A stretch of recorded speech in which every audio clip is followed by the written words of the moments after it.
मराठी, तुमचा विश्वास आमची ताकद। आमदार फोडताय, खासदार फोडताय, कार्यकर्ते फोडताय, पैसे देताय, 20-20 कोटी, 50-50 कोटी। काल सुद्धा एकाला 20 कोटीची ऑफर दिली, एक लिंगाडे नावाचे आमदार आहे, बरं का, अशी माझी माहिती आहे। किती पाहिजे तुम्हाला? आणि मग इस्पितळात जाऊन स्ट्रेसमुळे दाखल व्हावं लागतं।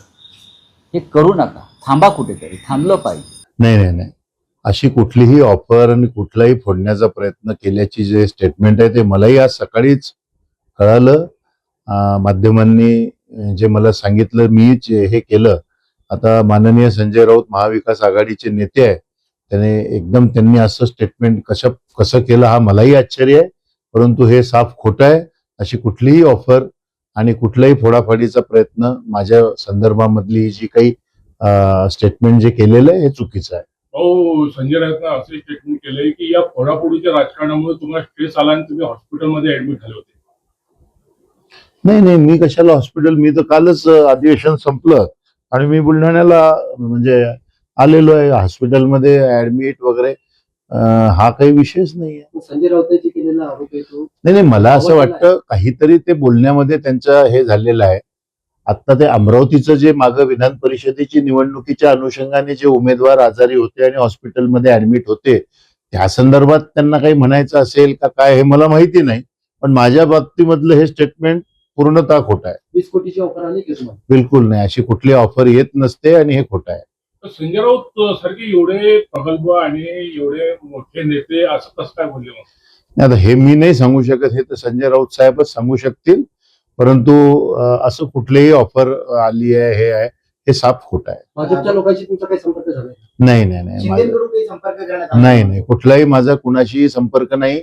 मी पदवीधर आमदार आहे। मी माझ्या मतदारसंघाच्या कामाच्या अनुषंगानं सगळे मंत्री असतील, मुख्यमंत्री असतील किंवा जे असतील त्यांना कामाच्या निमित्तानं आम्ही लोक भेटत असतो आणि सगळेच आमदार भेटत असतात, त्यामध्ये नवीन काय आहे?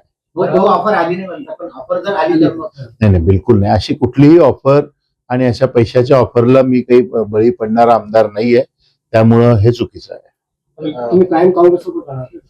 मी आज काँग्रेसचा आमदार आहे, काँग्रेसकडनंच मी आज काम या ठिकाणी करतो आहे आणि निश्चित कुणी फोडण्याचा हा जो काही प्रयत्न जे सुरू आहे, आता शिवसेना हे सुरू आहे, त्यामुळे आमचा काँग्रेसचा तर काही त्या प्रश्नच नाही। संजय राऊतांनी अशा प्रकारे विधान करून कुठेतरी अविश्वास दाखवलाय तुमच्यावर?